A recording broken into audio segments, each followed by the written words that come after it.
शिव महापुराण की कथा कहती है महाराज, पूर्णिमा का जो चंद्र है वो विशाल का है और उस चंद्र की पूर्णता में हमारी अभिलाषाएं भी पूर्ण हो। आप आस्था चैनल के माध्यम से जितने लोग कथा सुन रहे हैं, फेसबुक यूट्यूब पर जितने कथा सुन रहे हैं और कुबेरेश्वर धाम में जितने कथा सुन रहे हैं, आप में से कितने लोग हैं जो पूर्णिमा का व्रत करते हैं? जो माताएं करती हो जरा हाथ उठाइए।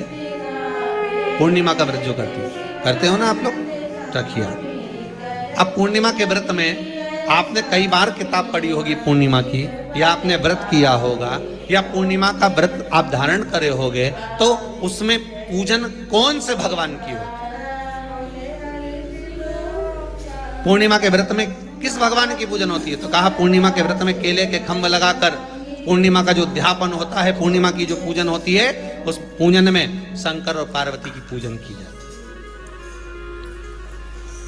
है। शिव और नारायण की पूजन करी जाती है, शंकर और पार्वती का स्मरण किया जाता है। किसकी पूजन होती है? शिव पार्वती।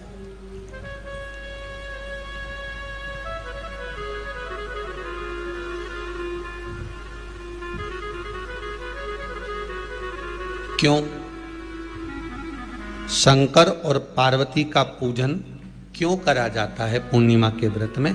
क्योंकि शिव और माता पार्वती ही केवल एक ऐसे हैं जिन्होंने अपूर्ण लक्ष्मी को भी पूर्ण बना दिया था। किसको पूर्ण बनाया है? लक्ष्मी। पूर्णिमा के दिन अगर आप शंकर भगवान को एक लोटा पानी अगर शिव को समर्पित कर रहे हो, श्वेत पुष्प को रखकर शंकर जी के ऊपर सफेद फूल को चढ़ाकर अगर एक लोटा जल भी, एक पात्र जल भी शंकर को समर्पित कर रहे हो, तो ये लक्ष्मी के लिए ही तो कर रहे हो। और कौन सी लक्ष्मी? पूर्ण लक्ष्मी। पूर्ण लक्ष्मी। आपको पहले भी कथा में कहा, एक बार भगवान विष्णु के सामने लक्ष्मी मैया ने बहुत तेज स्वर में कह दिया था, नारायण, दुनिया के लोग आपका नाम जपते हैं, दुनिया के लोग नारायण नारायण कहते हैं, दुनिया के लोग आपका भजन करते हैं, पर सत्य मायने में कहूं ना तो मेरे बिना दुनिया के लोगों की नहीं चल सकती। मेरे बिना दुनिया नहीं चल सकती, संसार मेरे बिना नहीं चल सकता। भगवान विष्णु ने कहा, ये तो गलत है लक्ष्मी आपका कहना।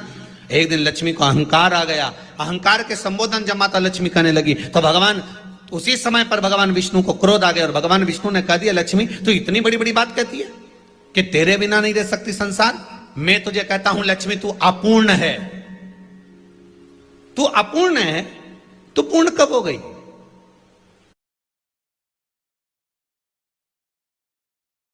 अगर कह दिया, पति ने ही तो कहा है ना, तो क्यों रोना? चल मेरे साथ। और सरस्वती मैया माता लक्ष्मी को लेकर सीधे पहुंच गई माता पार्वती के यहां। माता पार्वती के यहां जब पहुंची है, माता पार्वती ने लक्ष्मी जी को देखा और सरस्वती को देखा तो पूछा कि बात क्या है, क्या हो गया ऐसा, क्या हुआ, क्या है ऐसा जो तुम दोनों आज मेरे पास में आई? क्या हुआ? पार्वती जी कुछ बोलती, शिव जी का ध्यान माता सरस्वती की ओर और लक्ष्मी की ओर गया और भगवान शंकर जान गए कि आज भगवान नारायण ने लक्ष्मी जी को अपूर्ण कहा है। अब देखें माता पार्वती क्या कर सकती है, इसको पूर्ण बनाने के लिए करेगी क्या? क्या हुआ? माता सरस्वती जी बोली, लक्ष्मी को अपूर्ण कह दिया। अपूर्ण कह दिया? हाँ, तो क्या सोचना उसके लिए, इसको मैं अभी पूर्ण बना देती हूं। माता जगत जननी पार्वती ने गोदी में विराजमान गणेश जी को उठाया और उठाकर लक्ष्मी जी की गोद में दे दिया। ले लक्ष्मी, आज से तू पूर्ण हो गई। लक्ष्मी, आज से तू पूर्ण है। गोदी में जब तक संतान नहीं है तो नारी को लोग अपूर्ण समझते हैं, पर माता पार्वती जी ने संपूर्ण ब्रह्मांड में एक सिद्धता प्रदान कर दी कि अपने गोदी के लाल को, अपने गोदी के पुत्र को माता ने लक्ष्मी की गोद में देखकर लक्ष्मी को पूर्ण बना दिया। वो दिन कौन सा था? पूर्णिमा का दिन था। पूर्णिमा के कितने व्रत होते हैं? बोलते जाओ, जरा जल्दी जल्दी बोलो। पूर्णिमा के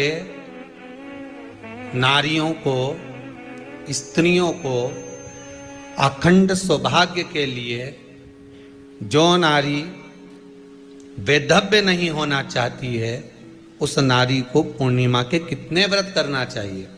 जिस नारी के यहाँ संतान नहीं हो, औलाद नहीं हो, उसको पूर्णिमा के कितने व्रत करना चाहिए? जिस नारी का पुत्र, पति बहुत बीमारी से ग्रसित हो, लग रहा हो कि ये मेरा बेटा बहुत बड़ी बीमारी में घिरा हुआ है, तो नारी को कितने व्रत करना चाहिए? स्वयं भगवान कृष्ण ने माता यशोदा को द्वापर में भी बताया है कि पूर्णिमा के 32 व्रत होते हैं। कितने व्रत होते हैं? 32।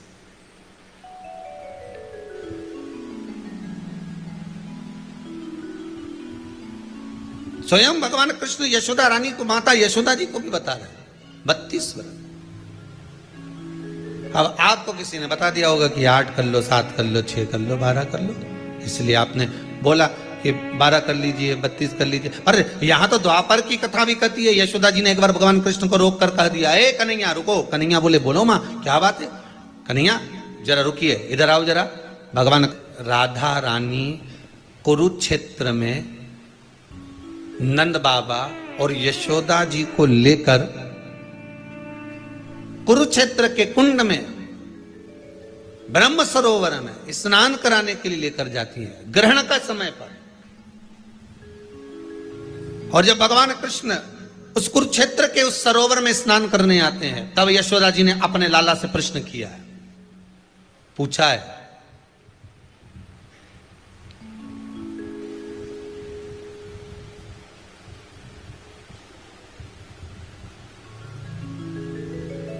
कि नारी वैधव्य होकर ना मरे।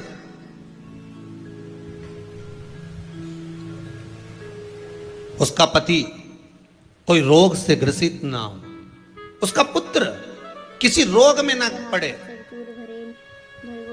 अरे भाई कितना सुंदर संवाद लिखा है। अगर किसी माता का पुत्र मान लो किसी नशे में डूबा हुआ है, कोई नशा कर रहा है और गलत नशा है, आपको लग रहा है कि ये नशे में डूबा हुआ है, आपको लग रहा है कि ये गलत जगह पर डूब गया है, आपको लग रहा है कि मदिरापान में, मांसाहार में या अधिक गांजा आदि का जो भी नशे होते हैं, जितने भी नशे, उसमें डूब चुका है। और माँ उसको समझा रही है, तू नशे में मत डूब, तू इस काम को मत कर, तू ये गलत कर्म मत कर।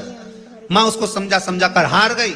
तो मेरा माताओं से निवेदन है, आप उसको समझाना बंद कर दो, एक काम करना प्रारंभ कर दीजिए। हमें जो शिव महापुराण के माध्यम से शास्त्र कह रहा है कि आप 32 पूर्णिमा के व्रत प्रारंभ कर दो। उसमें करना क्या है आपको? केवल जिस दिन व्रत रहे, रात्रि के समय पर कोई भी मीठा, कुछ भी सामग्री आप चंद्र की रोशनी में, चंद्र को अर्घ देने के बाद, पूजन करने के बाद उसको रखो, और वही सामग्री जो नशा कर रहा है उसको पूर्णिमा के दूसरे दिन उसको खिलाओ। आप धीरे धीरे खिलाना चालू करेंगे, जिस नशे में वो डूबा हुआ उस नशे से वो छूटना प्रारंभ हो जाएगा। 2 पूर्णिमा व्रत करके तो देखो, 3 में तुम्हें जरूरत ही नहीं पड़े। धीरे धीरे आप रुक, वो छूटना प्रारंभ हो जाएगा। स्वयं भगवान कह रहे हैं, यशोदा मैया ने कन्हैया को रोक लिया कुरुक्षेत्र के उस मैदान में, और भगवान कृष्ण का दर्शन माता यशोदा जी करी। बहुत दिनों के बाद माँ को, आज माता यशोदा को लाला का दर्शन हुआ, बहुत समय के बाद, जाने के बाद, बहुत समय। जब देवता 33 कोटि देवता उस चंद्र के इंतजार में रहते हैं कि ये चंद्र प्रबल होगा, तब जाकर ये चंद्र यहाँ पहुंचेगा, तब जाकर हम मंथन करेंगे, तब जाकर वो अमृत मिलेगा, और उस अमृत को देवता धारण करेंगे तो वो आनंद पा जाएंगे। तो हम क्यों शरद पूर्णिमा छोड़ें? हम क्यों एक एक पूर्णिमा छोड़ें? एक एक पूर्णिमा के महत्व को जानिए। कोई पूर्णिमा साधारण नहीं है, कोई प्रदोष साधारण नहीं है, कोई शिवरात्रि साधारण नहीं है। 12 महीने शिवरात्रि पड़ती है, 12 महीने में प्रदोष पड़ते हैं और 12 महीने पड़ते हैं, हम उसका महत्व ही नहीं जान पाते।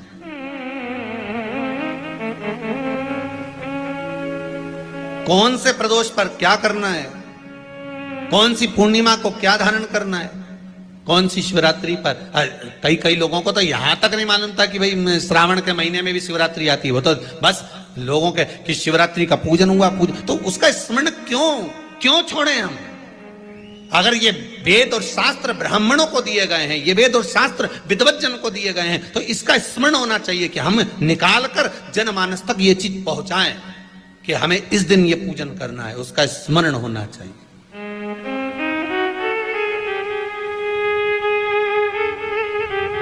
और वो सुख देने वाला। भगवान कृष्ण से यशोदा जी ने पूछा तो भगवान कृष्ण ने कहा, मां पूर्णिमा का व्रत अगर नारी 32 पूर्णिमा धारण कर लेती है तो वो नारी बेधव्य होकर नहीं जाती। पर आप लोग व्रत जो करते हो ना, जो भी व्रत आप लोग उठाते हो, सोमवार का व्रत जैसे किसी माता जी ने उठा लिया और वो उठाने के बाद, हम तो शादी नहीं हुई थी ना जब भी सोमवार व्रत करते थे, अब शादी हो गई अभी भी हम सोमवार का व्रत कर रहे हैं, करे जा रहे हैं, और उसका कोई उद्यापन नहीं करा, कोई संकल्प नहीं लिया गया कि मैं 5 करूंगी कि 16 करूंगी कि 25 करूंगी कि 31 करूंगी कि 21 करूंगी। इसलिए पूर्णिमा व्रत का विधान में कहा गया कि 32 पूर्णिमा का पहला संकल्प होना चाहिए। उसके बाद आपकी 32 पूरी हो जाए, फिर आप दूसरे और व्रत कर लो, फिर 32 कर लो, फिर 32 कर लो, पर उसमें पूर्णता का भाव। अभी तक किसी के सोमवार और गुरुवार और शुक्रवार के व्रत ही पूर्ण नहीं हुए, अभी तक चल रहे हैं, अभी तक चल रहे हैं। हम तो सोमवार का व्रत करते हैं, हम तो शनिवार करते हैं, अब शनिवार करते करते 4 साल हो गए, 6 साल हो गए, 5 साल हो गए। भगवान को तो थोड़ा बहुत कुछ खिला पिला के उनको एक बार तो विश्राम दे।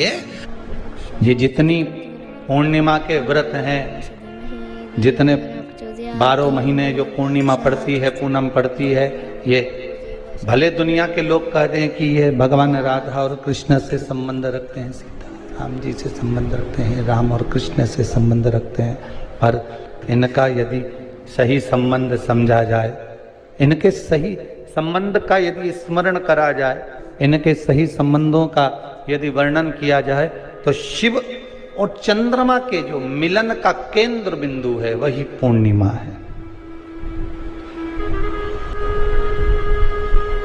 केवल एक पूर्णिमा वहीं तक नहीं रही कि भगवान कृष्ण और राधा जी ने रास किया।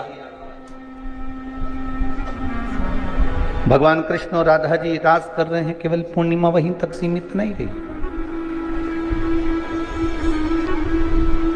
केवल वहीं तक उसकी सीमितता नहीं है। एक बात ध्यान रखिएगा, यदि काया का रोग हो गया, मान लो शरीर कहीं से सफेद पड़ रहा है, कहीं से काला पड़ रहा है, शरीर में से खाल की फुकड़ी निकलना प्रारंभ हो गई हो, शरीर में काले काले चट्टे पड़ना चालू हो गए हों, या कोई विशेष रोग हो गया, कोई विशेष शरीर में रोग है, बीमारी है, काया बेकार हो रही है, तो सीधी सीधी बात शिव महापुराण की कथा कहती है, सुंदर आनंद में श्रवण कर कर आप अपने जीवन को, ये पूर्णिमा शिव महापुराण की कथा कर, पूर्णिमा आ रही है, कुछ नहीं करना, पीपल का एक पत्ता, उस पत्ते पर थोड़ा सा चावल, थोड़ा सा चावल,